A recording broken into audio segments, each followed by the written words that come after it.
Ce soir, je vous souhaite la bienvenue au nom de cette paroisse, parce que là, vous êtes dans une église protestante. Donc, bienvenue au nom de la paroisse de Marseille-Provence. Nous sommes ravis de vous accueillir. Et donc, c'est au nom de toute mon église et de tout mon conseil d'église aussi que nous vous accueillons. Moi, je suis le pasteur Montoya, donc je suis pasteur de cette église. Et ce soir, j'ai la joie d'accueillir François Bourgognon, donc c'est un ami qui est psychiatre. Et oui, ça peut arriver d'avoir des amis psychiatres, c'est utile. Hein. Et donc François, en plus d'être psychiatre, est un spécialiste, pour ceux qui connaissent, de la pleine conscience, la méditation de pleine conscience. Il a rédigé plusieurs livres sur le sujet, et le dernier en cours s'appelle Nuance. Si vous ne l'avez pas lu, je vous conseille de le lire. Et c'est vraiment un sujet que je trouve très intéressant parce que moi, personnellement, je ne connaissais pas. Donc, grâce à lui, j'ai découvert. Et ce soir, vous allez voir qu'il y a quand même des liens, tout est dans tout, hein, on dit des fois, mais il y a quand même des liens entre les thématiques qui peuvent être développées dans la psychologie, dans la méditation de pleine conscience, et puis ce sujet un peu énigmatique qu'on va essayer de développer ce soir avec vous. Voilà. Je vous remercie et je vais tout de suite laisser la parole à François.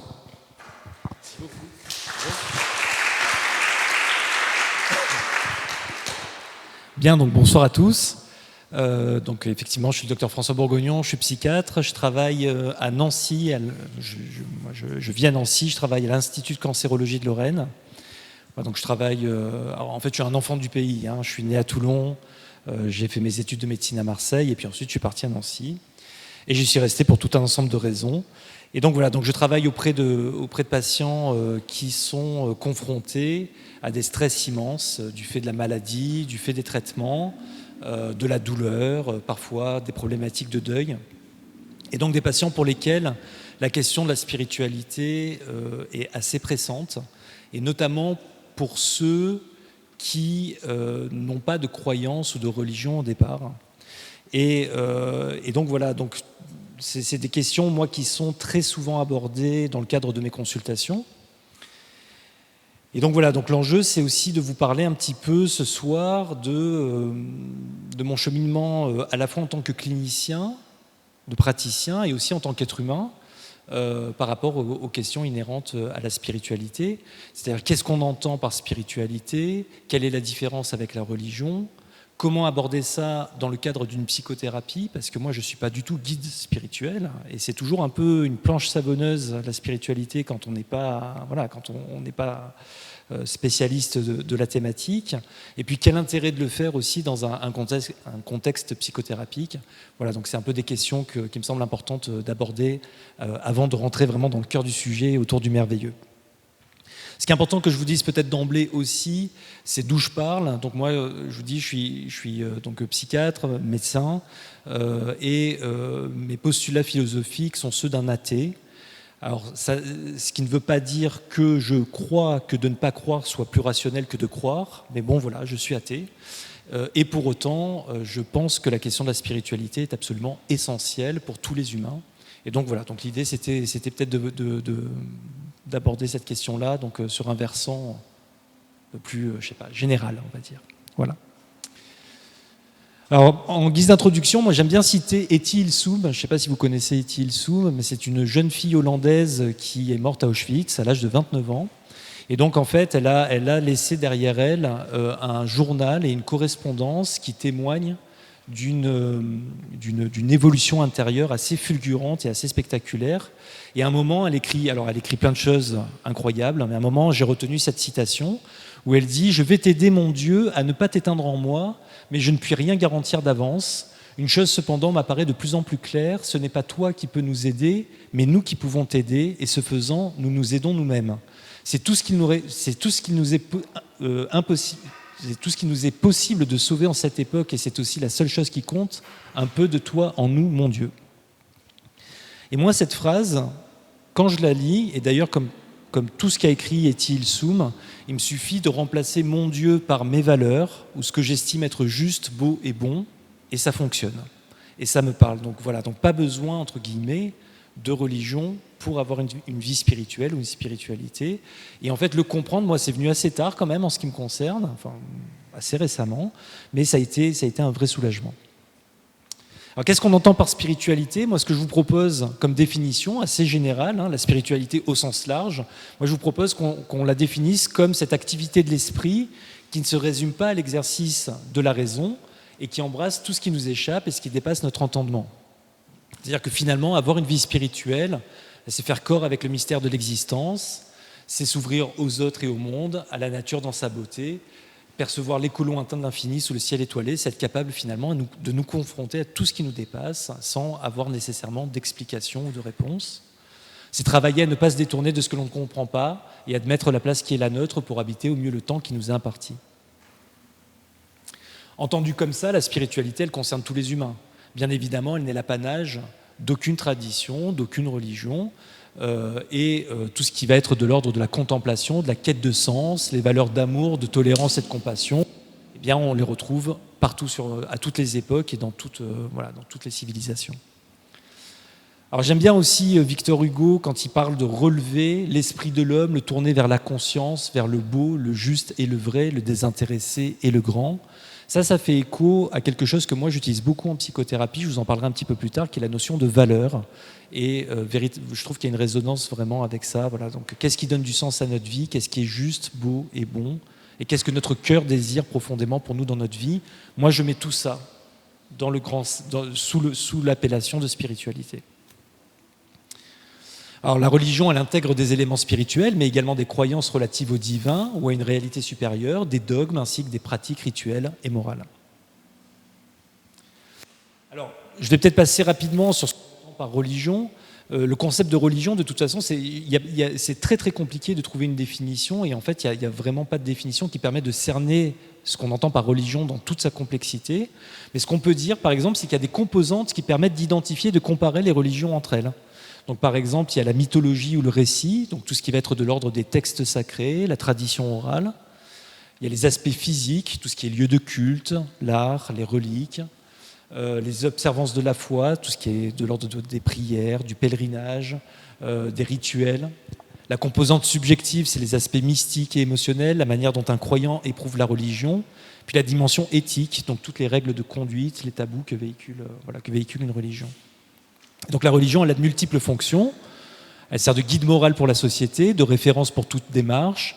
Elle peut permettre la cohésion d'un groupe, proposer des modèles d'organisation de vie, et fondamentalement, elle constitue un moyen de trouver des réponses et du sens, de se situer dans le cosmos en proposant un ensemble déterminé de croyances relatives à un ordre naturel ou supranaturel. Alors, je fais un détour par Michel-Ange, parce que vous connaissez certainement tous cette représentation, qui est une représentation archi connue de Dieu. Donc ça s'appelle la création d'Adam. Donc c'est des panneaux qui ont été, des fresques qui ont été peintes entre 1508 et 1512, si je ne dis pas de bêtises. Et donc, ce qui est très étonnant dans cette peinture, je ne sais pas si vous connaissez ce truc-là, mais en tout cas, une fois que je vous l'aurai montré, vous ne pourrez plus jamais ne pas le voir. C'est un médecin qui est rentré dans la chapelle Sixtine, qui a levé les yeux au plafond et qui a vu quelque chose que personne n'avait vu pendant 500 ans avant lui. C'est qu'en fait, quand on regarde bien, Dieu est pris dans une coupe sagittale du cerveau. Voilà. Et c'est-à-dire que ça ne peut pas être un hasard, parce que Michel-Ange était un anatomiste hors pair, et en fait, Dieu est pris véritablement dans une représentation anatomique assez précise du cerveau. Donc les chérubins représentent les circonvolutions. Et donc, alors le médecin qui a vu ça, je pensais que c'était un neurologue, mais en fait pas du tout. En fait, c'est un gynécologue, comme quoi, vous voyez. Tant qu'il a eu l'œil. Donc c'est un gynécologue qui a vu ça et qui s'est dit, et donc ça lui a valu un article dans le JAMA. Alors ça vous parle sûrement pas si vous n'êtes pas soignant, mais c'est une des plus grandes revues en médecine. C'est vraiment, et ça peut être l'objectif de toute une vie de publier dans cette revue. Et donc il dit en fait, Michel-Ange, alors ça peut pas être un hasard, parce qu'il a fait d'autres trucs de ce tonneau-là. Il a voulu encoder un message particulier. Et il dit, je pense que le message qu'il a voulu encoder, parce que la lecture traditionnelle de cette peinture, c'est de dire que qu'est-ce que transmet Dieu à Adam? Eh bien, il transmet l'étincelle de vie. Mais lui, il dit, mais pas en fait, Adam est déjà en vie. Donc finalement, peut-être que ce qu'a voulu nous dire Michel-Ange, c'est que ce que Dieu transmet à Adam, finalement, c'est plutôt l'intellect. Voilà, l'esprit, l'intellect. Et moi, il y a une autre interprétation que je me plais à croire, c'est que je me dis que puisque finalement, et ça vraiment c'est quelque chose de très clair quand on commence à se tourner vers l'approche méditative, c'est-à-dire que la façon dont on va entraîner la façon dont on utilise notre esprit va avoir un impact très concret sur notre cerveau qui lui-même va retentir sur notre esprit. C'est quelque chose d'absolument magique. C'est-à-dire, on parle du métier à tisser enchanté en parlant du cerveau, c'est-à-dire que l'esprit change le cerveau et le cerveau en retour change l'esprit. Et donc la façon dont on va utiliser notre esprit va avoir un impact sur notre capacité à contempler, à servir des valeurs, à être attentif, à être en lien avec les autres, et que finalement, peut-être que ce qu'a voulu nous dire Michel-Ange, c'est que la spiritualité, elle est peut-être plus à chercher dans la façon dont on utilise notre esprit que dans un Dieu externe. Bon, voilà, vous en faites ce que vous voulez, mais voilà. Comment l'univers a-t-il été créé? D'où venons-nous? Pourquoi la mort? Et qu'y a-t-il après? Voilà, c'est ça la spiritualité. C'est des questions. Moi, j'étais tout petit, j'ai des enfants, ils ont 5-6 ans, et c'est des questions qui me posent. Et c'est des questions vertigineuses. Et moi, puisque finalement, je n'adhère pas à des croyances ou à des religions, finalement, quel intérêt de me poser ces questions, sachant pertinemment que je n'aurai aucune réponse? Et ça, c'est quelque chose qui m'est venu assez tard, mais finalement, c'est avant tout pour se rappeler à notre condition et ne pas se mettre en porte-à-faux avec la réalité. C'est-à-dire que moi, puisque j'avais tendance à me dire, puisque je ne peux pas avoir de réponse à ces questions-là, ça ne sert à rien de se les poser, et on va se consacrer, entre guillemets, au monde des hommes, et s'occuper finalement, voilà, de ce qui fait tourner la boutique, de la vie de famille, etc., mais pas forcément de me confronter à ma propre finitude, à l'incompréhensible, et c'est un problème parce que très rapidement, le fonctionnement de notre esprit et le fonctionnement de notre société peut nous mettre en porte-à-faux avec la réalité. Et le fait d'être en porte-à-faux avec la réalité, ça génère de la souffrance. Voilà, donc c'est Albert Einstein qui disait, en fait, l'être humain est pris dans une sorte d'illusion d'optique de sa conscience qui l'amène à se vivre comme étant un individu séparé du reste et immortel. Et en fait, quand on regarde bien, c'est exactement comme ça qu'on se vit au premier niveau. En tout cas, c'est comme ça que moi je me vis quand je suis pris dans le mouvement, dans le rythme effréné de nos vies. C'est avoir vraiment le sentiment qu'on est des individus séparés les uns des autres et on n'est pas en permanence en train de se rappeler qu'on va mourir. Et si on s'assoit 2 secondes et qu'on essaye juste d'être présent à notre condition, à l'évidence, très rapidement, on reprend contact avec le fait que, finalement, on fait partie d'un tout auquel on ne prend part que de façon très temporaire. Ça, c'est notre condition. Et donc, c'est des valeurs universelles qui sont des valeurs, en fait, enfin, des notions universelles qui sont des notions d'impermanence et d'interconnexion. Mais c'est des choses dont on s'absente très spontanément, très facilement, si on ne prend pas le temps de se rappeler régulièrement à ça. Et bien évidemment, je pense que le monde se porterait mieux si la plupart d'entre nous, on se rappelait qu'on prend part à un tout et on n'y prend part que de façon très temporaire. Peut-être qu'on dilapiderait un peu moins les ressources de la Terre comme on est en train de le faire en ce moment. Et cette inclination donc à être en permanence absent de ça, d'autant plus prégnante que finalement on est pris dans un modèle de société qui appuie très fortement sur notre tendance à nous absenter de ça et à nous mettre dans du mouvement, dans des rythmes effrénés. Donc, j'aime bien cette image du hamster qui est pris dans une roue. Voilà, c'est vraiment ça des fois nos vies, c'est-à-dire on est emporté dans la course à la productivité et on est désengagé complètement de notre pensée consciente. Et finalement la société de consommation n'attend que ça finalement, c'est qu'on soit désengagé de notre pensée consciente. C'est quelque chose qui m'est apparu quand je suis allé à New York. Je vous raconte un peu ma vie au passage. Donc c'est quelque chose qui m'est apparu de façon à New York. C'est un voyage que je rêvais de faire depuis tout petit. Je voulais voir New York. Et puis je suis arrivé en pleine nuit à Times Square. Alors, Times Square, vous savez, c'est le carrefour du monde. C'est cet endroit où il y a des écrans publicitaires de partout. Il fait jour en pleine nuit. Et puis, au pied des buildings, vous avez plein de magasins qui sont ouverts en pleine nuit et qui vous vendent des jeans, des M&M's et des sweats à capuche. Voilà, des jeans, des M&M's et des sweats à capuche. Et donc, vous avez un mouvement incessant. Je crois qu'il y a plus de 300 000 personnes qui passent par jour dans ce carrefour. Vous avez des policiers à cheval, etc. Et donc, moi, j'avais la joie de découvrir ce lieu mythique qu'on voit dans tous les vieux films, etc. C'est là qu'il y a Broadway. Et puis à un moment, je commence à être fasciné, capté par une pub qui montre des jeunes gens qui sont en train, alors avec des habits de marque, qui sont en train de faire des choses hyper excitantes dans la jungle, etc. Et puis moi, je commence à sentir l'envie assez palpable, finalement, d'aller m'acheter des M&M's, des jeans et des sweats à capuche. Ce qui m'a un peu interpellé et navré, parce que je me suis dit, mais qu'est-ce qui m'a fait passer de la joie enivrante de découvrir un lieu mythique à une pathétique envie de consommer? Alors voici mon interprétation. Tout était à peu près réuni pour que je perde le contrôle de mon attention. J'étais fatigué, on était en pleine nuit, il y avait un environnement extrêmement sollicitant et la publicité a facilement réussi à capter mon attention. C'est ça que fait la publicité. Elle cherche à capter notre attention. Et puis ensuite, elle m'a délivré un message du style « La platitude de votre vie ne vous désespère-t-elle pas ?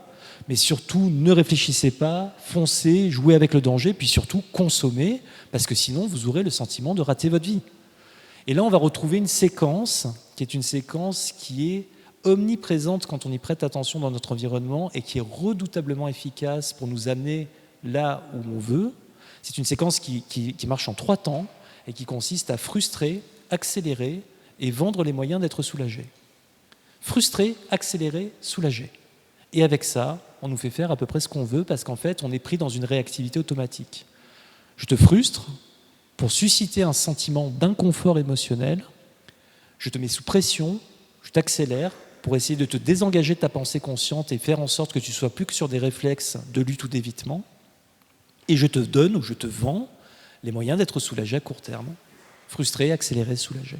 Et cette séquence-là, on va la retrouver partout, sur les sites marchands sur Internet, dans les magasins d'ameublement, dans les publicités. Voilà. Donc, à la fois les travers de notre esprit et à la fois le modèle de société dans lequel on vit, tout concourt à ce qu'on soit absent de la réalité de notre condition et qu'on ne soit plus que dans des logiques de réactivité automatique.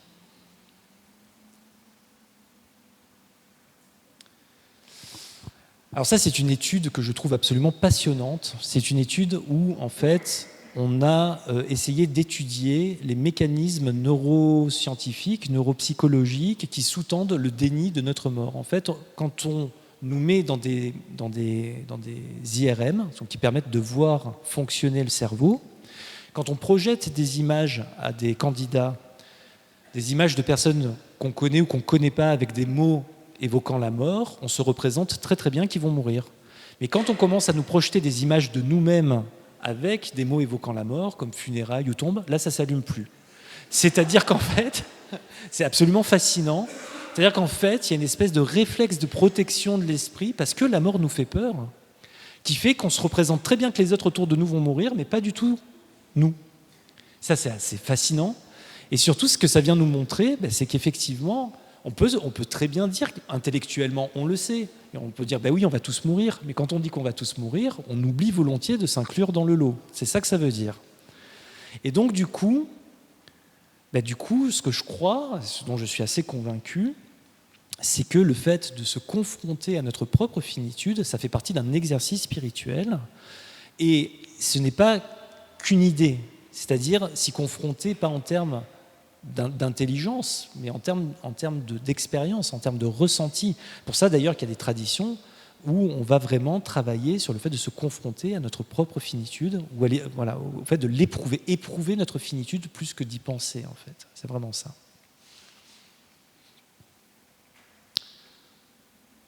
Voilà, de tout temps, les êtres humains se sont accrochés à des rêves d'immortalité. Mais alors, qu'est-ce qu'on pourrait faire de l'immortalité ? Qu'est-ce qu'on entend par immortalité ? Qu'est-ce qu'on pourrait bien en faire ?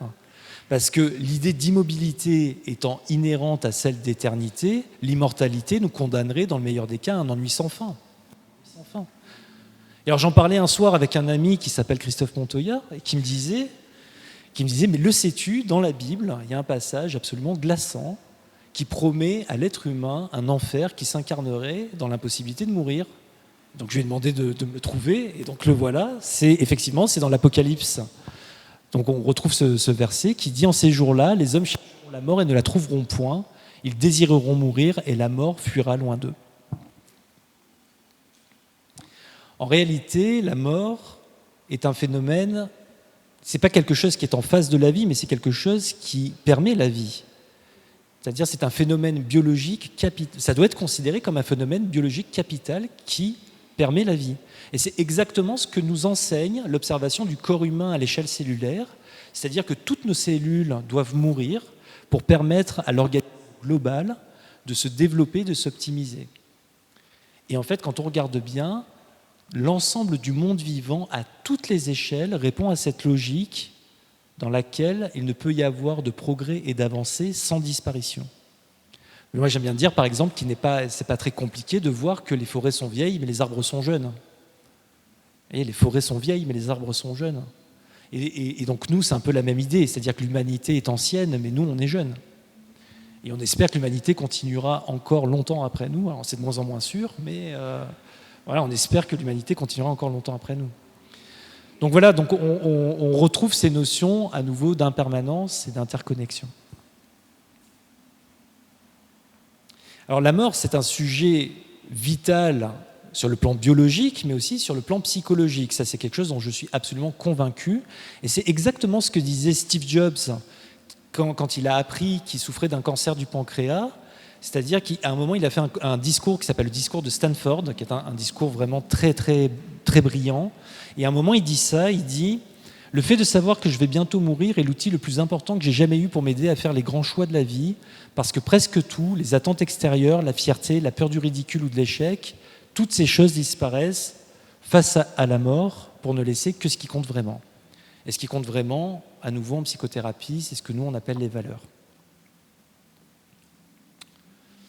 Voilà, c'est pour ça aussi que sur les portails de certains cimetières, à l'entrée des cimetières, on voit écrit « Nous étions ce que vous êtes et vous serez ce que nous sommes ». Vous voyez ce truc-là?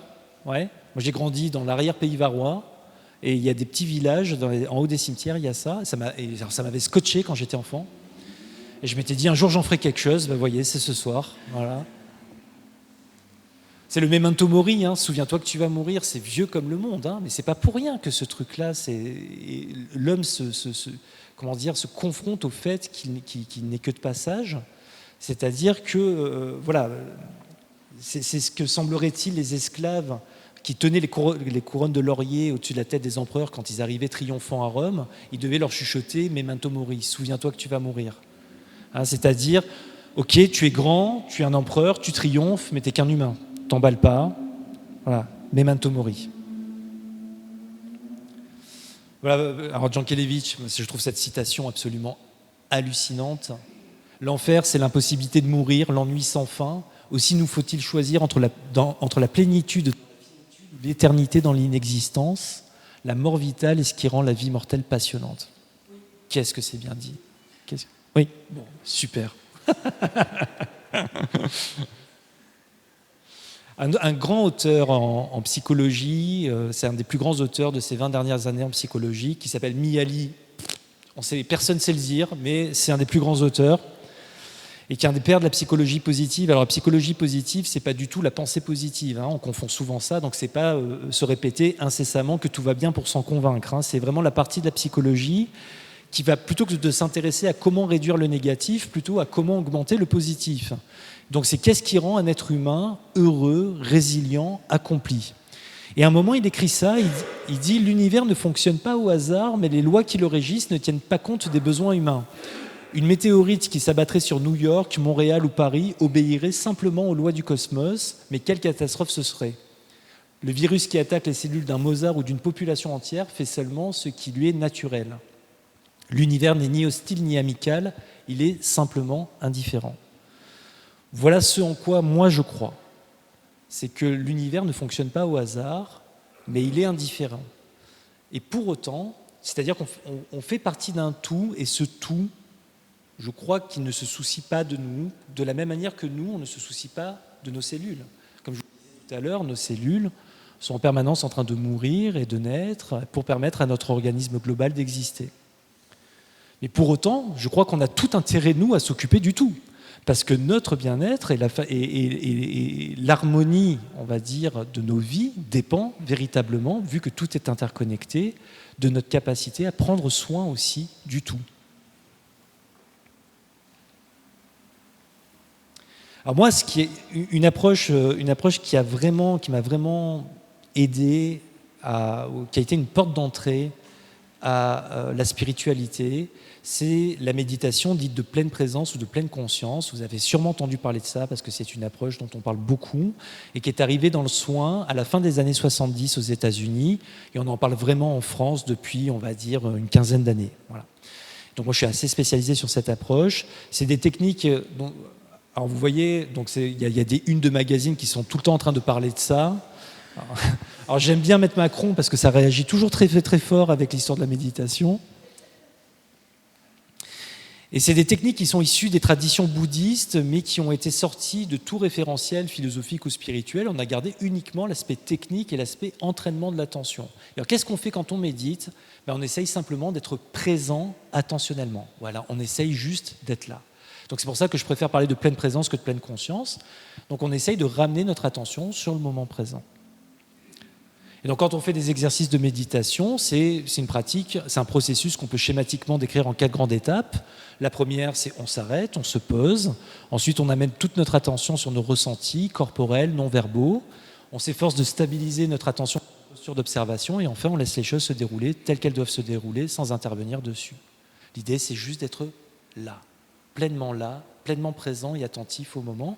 Et donc de devenir pleinement conscient de l'instant, de ce qui se passe à l'extérieur de moi, mais aussi de son expérience de l'instant, c'est-à-dire tout ce qui se passe à l'intérieur de moi, mes pensées, mes émotions et mes sensations. On va être pleinement conscient de l'instant et de son expérience de l'instant, pensées, émotions, sensations. Et donc méditer, si je vous dis, ben voilà, c'est méditer, on s'entraîne à être là, à être présent, ben en fait c'est simple, c'est très simple à définir. Mais quand vous essayez de le faire, vous vous rendez compte à quel point c'est pas facile. Voilà, c'est ça qu'on dit, c'est que c'est simple mais pas facile. Parce que nos habitudes mentales, le fonctionnement de l'esprit est extrêmement vagabond et pétri d'automatisme. Et en fait, très rapidement, eh bien, quand vous essayez de vous stabiliser attentionnellement sur ce qui se passe ici et maintenant, très vite vous pouvez décrocher et être absorbé dans des pensées, des inquiétudes tournées vers l'avenir, des ruminations tournées vers le passé. Et en fait, c'est un véritable travail, un véritable entraînement que de sortir de ses pensées et de ramener son attention sur le moment présent. Vous voyez cette image, c'est une photo que j'ai prise, donc j'en suis très fier, c'est pour ça que je la mets dans mes diapos. Mais c'est une photo, c'est cette mer de nuages que vous avez quand vous arrivez en haut des montagnes. C'est un spectacle absolument magnifique, qu'on pourrait qualifier de merveilleux. Et c'est vraiment une image que je voulais garder, je ne voulais surtout pas la rater. Et donc je connais ça, et donc j'ai voulu vraiment me dire, allez, celle-là tu ne la rates pas, tu restes attentif. Et j'ai vu qu'au bout de 20 secondes, très vite, mon esprit avait tendance à s'assoupir, c'est-à-dire à considérer que les choses étaient acquises et puis à décrocher pour des choses mais complètement futiles, à m'emmener à droite, à gauche. Voilà, donc c'est vraiment tout un travail que de ramener son attention. Voilà, observer simplement ce qui est, c'est ça qu'on fait quand on médite. Et moi, j'aime beaucoup cette image où on voit une petite fille qui regarde un serpent en face d'elle dans un vivarium. Parce que moi, en tout cas, c'est l'image que j'en ai. Je me dis, cette petite, elle regarde le serpent directement, sans se faire de monologue sur ce qu'elle voit, elle le voit. Et ça fait écho au fait qu'on a tendance à dire que c'est vraiment un truc qui revient souvent. On dit les enfants, les tout petits, entre 0 et 5 ans, ce sont des petits maîtres de méditation. Et pourquoi on dit ça ? Parce qu'en fait, ils n'ont pas un langage très élaboré. C'est-à-dire que quand en fait, ils vivent les choses, ils les vivent directement. Ils ne sont pas absorbés dans des commentaires de l'esprit. Et d'ailleurs, nous, d'instinct, quand on est avec des tout petits, on les accompagne dans la découverte sensorielle du monde. On est dans le touche comme c'est doux, écoute comme c'est joli, sent comme ça sent bon. On est dans la sensorialité. Puis après, le langage se développe, donc notre intelligence fait un bond spectaculaire. On apprend à anticiper l'avenir, à revenir sur le passé, à conceptualiser dans l'abstrait. Et puis après, on est de plus en plus emporté dans la course effrénée de nos vies et on passe de plus en plus de temps dans notre tête et de moins en moins de temps dans notre expérience. Et donc là, l'idée, c'est de renouer avec cette capacité innée de ramener notre attention sur le moment présent. Et cette tendance à s'absorber dans le langage, alors moi j'ai trouvé ça absolument génial comme interprétation justement de la sortie du Jardin d'Éden. C'est-à-dire, j'ai trouvé ça chez un auteur qui s'appelle Dan Millman, et à un moment, il explique que en fait, la sortie du Jardin d'Éden, c'est l'accès au langage, en fait. C'est-à-dire que, effectivement, quand on est enfant, on est dans le Jardin d'Éden, on est en prise directe avec le monde qui nous entoure, on est dans l'expérience, la lumière est vive, les couleurs sont éclatantes. Et puis après, le langage se développe et finalement nous coupe d'une certaine manière de notre expérience. C'est la sortie du Jardin d'Éden. C'est-à-dire qu'en fait, c'est le fait de s'absorber dans le langage nous détourne en permanence du monde qui nous entoure et de notre expérience. Et c'est tout un travail après, quand on est adulte, de s'entraîner à se reconnecter au monde qui nous entoure. Et c'est vraiment l'objet de la méditation. Alors on peut l'utiliser après dans des stratégies de soins, mais ça c'est vraiment un autre chapitre. Comment doubler son espérance de vie? Ça c'est un truc que j'aime beaucoup aussi. Vous avez bien fait de venir à cette conférence. Je vais vous apprendre comment doubler votre espérance de vie. Alors vous allez voir, ça ne coûte pas un rond, il n'y a pas besoin de crème, rien. En fait, c'est un simple calcul.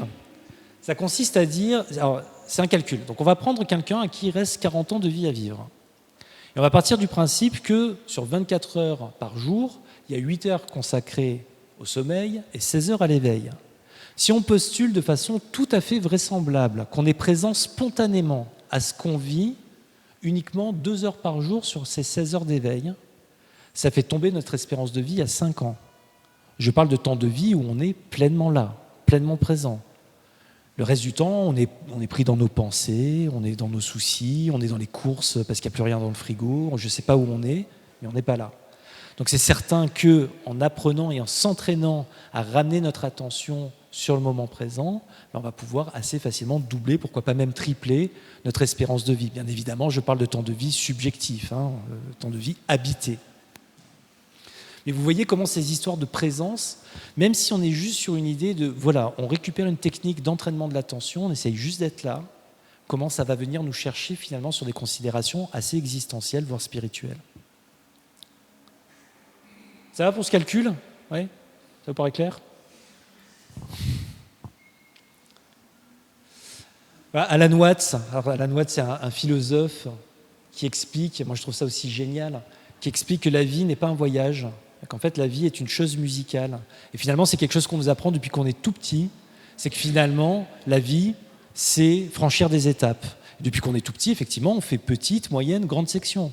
CP, CE1, 6e, 5e, 3e, lycée, bac, on va faire des études, passe un diplôme, puis après on rentre dans une entreprise, puis il y a les échelons de l'entreprise à gravir, et puis on nous fixe des objectifs, et puis c'est ce qu'on fait, on essaye de remplir nos objectifs, vous voyez? Et puis on est dans cette idée que la vie est un voyage et que l'idée c'est d'arriver quelque part, et on a l'impression que ce truc-là va arriver.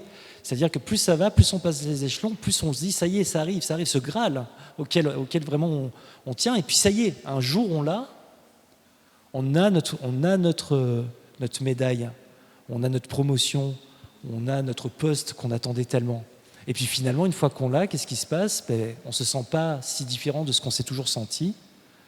Et puis après, on prend en âge, on devient parfois un peu limité physiquement, et puis après on s'éteint. Et il dit, qu'est-ce qui s'est passé? Il s'est passé qu'en fait, on n'a pas compris ce qu'était l'ADN de la vie. Il dit, on a acheté l'idée depuis tout petit que la vie c'est arrivé quelque part, mais on ne va nulle part. Et il dit, en fait, la vie c'est une chose musicale. Et je trouve ça génial. Il dit, par exemple, si vous prenez la danse, le but de la danse, c'est pas d'arriver quelque part. Le but de la danse, c'est la danse. La musique, si vraiment le but de la musique, c'était d'arriver à la note finale, c'est les chefs d'orchestre qui feraient jouer les partitions le plus rapidement possible, qui seraient les meilleurs, les plus populaires. Et donc il dit, la vie c'est ça, c'est une chose. Donc moi ça me parle beaucoup, la vie est une chose musicale, c'est-à-dire on ne va nulle part, et en fait on est censé chanter ou danser pendant que la musique joue. Voilà, et ceux qui dansaient furent considérés comme fous par ceux qui ne pouvaient entendre la musique. Moi, je trouve que c'est une jolie phrase qui est attribuée à Nietzsche, mais qui est probablement apocryphe, parce que je n'ai jamais retrouvé ça dans ses écrits. Alors en psychothérapie, moi j'utilise un modèle, je vais vous la faire courte, parce que ça serait un peu long de tout vous expliquer, un modèle qui s'appelle la thérapie d'acceptation et d'engagement, et qui est un modèle qui va favoriser l'observation telle qu'on l'entraîne à travers la méditation, être capable de se connecter à ce qui se passe ici et maintenant, qui diminue les évitements, c'est-à-dire augmenter notre capacité à accueillir nos ressentis sans chercher à y échapper, sans chercher à les contrôler, et favoriser l'approche vis-à-vis de nos valeurs, c'est-à-dire ce qui compte fondamentalement pour nous. Voilà, c'est-à-dire observer, accueillir nos ressentis sans chercher à y échapper ou à les contrôler, et avec nos ressentis, aussi douloureux soient-ils, continuer du mieux qu'on peut, dans la réalité du moment, d'avancer en direction de ce qui compte fondamentalement pour nous. Voilà, présence, acceptation et engagement. Et donc ça, c'est un modèle psychothérapique qui a fait l'objet de milliers d'études scientifiques et qui a montré qu'elle était efficace pour toutes les catégories de troubles psychologiques. Voilà. Il y a une métaphore qui capte un petit peu le logiciel de la thérapie d'acceptation et d'engagement. C'est une métaphore qui consiste à vous représenter que vous êtes alpiniste. Donc, imaginez que vous êtes alpiniste et que c'est votre vie et qu'il y a cette montagne à l'autre bout du monde que vous avez toujours rêvé de gravir et vous connaissez tout sur cette montagne, vous avez tout lu. Et il arrive enfin le moment où, ça y est, vous pouvez faire cette ascension. Donc vous prenez l'avion et vous arrivez au pied de la montagne. Et là, c'est une grande surprise pour vous parce que jamais personne ne vous l'a dit. Mais la montagne, elle est cerclée par des marécages. Et vous faites tout le tour, il n'y a pas moyen d'y échapper. La montagne, elle est cerclée par des marécages. Et là, vous n'avez que deux options. C'est soit vous êtes commandé par le confort et vous faites demi-tour parce que vous ne voulez pas vous mouiller. Mais à ce moment-là, vous privez de quelque chose d'essentiel pour vous. Soit vous acceptez de traverser les marécages, pas parce que ça vous éclate, mais parce que c'est un inconfort incompressible pour pouvoir réaliser quelque chose qui fondamentalement donne du sens à votre vie. Et il y a un piège là-dedans, et c'est un piège absolu, c'est de penser qu'on peut tout avoir, et le confort et l'accomplissement. Et pourquoi c'est un piège? Parce que dans ce genre de situation, on va d'abord s'assurer de son confort, et après on ne veut plus le lâcher, et après on est figé, on ne peut plus bouger. Donc en thérapie, on va essayer de trianguler la notion d'objectif avec la notion de valeur. En fait, les objectifs, c'est des cases à cocher, alors que des valeurs, c'est des directions. C'est vraiment les grandes orientations que porte en nous notre cœur. Donc on parle de boussole, et on va vraiment essayer de clarifier, de travailler avec les patients quelles sont les grandes qualités qu'ils aimeraient incarner, quelles sont les grandes directions qu'ils souhaiteraient vraiment servir. Pour vous donner un ordre d'idée, par exemple, se marier, on va dire que ça peut être un objectif, c'est une case à cocher, mais être aimant, c'est une valeur. Et je peux très bien cocher la case me marier sans jamais être aimant. En revanche, je pourrais faire toujours un petit quelque chose de plus, indépendamment du fait de me marier, pour avancer en direction de ma valeur être aimant. Obtenir un meilleur travail, c'est un objectif. Mais être utile, efficace et créatif, c'est une valeur. Perdre 3 kilos ou 5 kilos, c'est un objectif, mais manger sainement, c'est une valeur. Voir mes amis tous les week-ends, c'est un objectif, mais être chaleureux, ouvert et présent, c'est une valeur, etc., etc. Les valeurs sont bien plus puissantes que les objectifs parce qu'elles sont toujours présentes, elles sont déjà là. Alors qu'un objectif, c'est quelque chose qui va m'arriver ou pas, mais ça concerne le futur. Alors que ma valeur, elle est déjà là. On m'a beaucoup questionné sur comment on fait pendant le Covid. Comment on fait pour avancer dans un monde où on est privé de tous nos moyens pour atteindre nos objectifs? Je pense que la grande idée, c'est de revenir à la notion de valeur.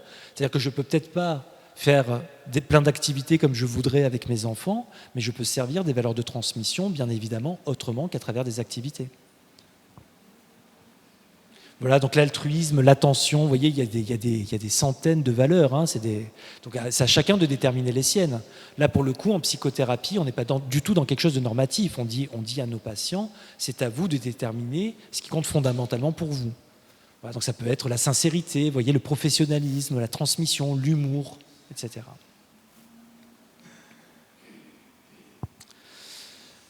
Et puis il y a l'action engagée. L'action engagée, c'est vraiment agir en direction de ce qui est important pour nous. Je sais, il va peut-être falloir que je termine bientôt. Ouais. Je vais peut-être terminer là-dessus, du coup. L'action engagée, voilà, c'est vraiment servir nos valeurs au moyen d'actions concrètes. Et alors, il y a une étude où on a pris des enfants, des tout petits, entre 6 et 18 mois. Et alors c'est une tâche expérimentale, ils sont en train de jouer. Et puis il y a un adulte qui joue l'adulte en difficulté, donc il a un panier avec des pinces à linge, et puis il essaye d'ouvrir une porte et il fait tomber des pinces à linge. Et quand les enfants voient ça, en fait spontanément ils s'arrêtent de jouer et ils essayent d'aller aider l'adulte. C'est-à-dire que très spontanément, en fait, on est des êtres très collaboratifs et très coopératifs. Je pense que c'est pas pour rien, et que l'évolution, c'est la perspective biologique, mais que si l'évolution a sélectionné en nous notre capacité à être coopératif, c'est que probablement c'est un avantage évolutif pour notre espèce, mais n'empêche qu'on porte ça en nous. C'est-à-dire, voilà, on arrive avec des élans coopératifs. Et ce qu'il y a de très intéressant dans cette étude, c'est qu'à un moment, ils ont essayé de gratifier, de renforcer ces comportements de coopération en donnant des bons points, alors des images ou des bonbons aux enfants pour renforcer ça.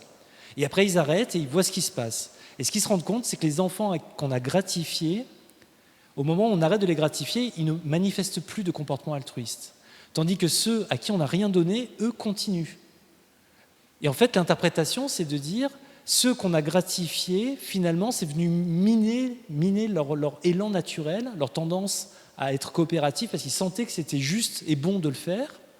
Et le fait de leur donner une récompense, ils ont fini par acheter l'idée que s'ils le faisaient, c'était pour obtenir la récompense. Donc si la récompense ne vient plus, ils ne manifestent plus le comportement altruiste. Tandis que ceux à qui on n'a rien donné ont continué de le faire parce qu'en fait, ils sentaient que c'était bien de le faire. Et je trouve que c'est cette notion de motivation intrinsèque que je trouve absolument fascinante et qui vient montrer aussi à quel point le fait que parfois, on ne fait pas les choses pour être applaudi, ou on ne fait pas les choses pour être gratifié, mais simplement parce qu'on sent qu'on les porte en nous et que c'est bon de les porter. Voilà. Voilà.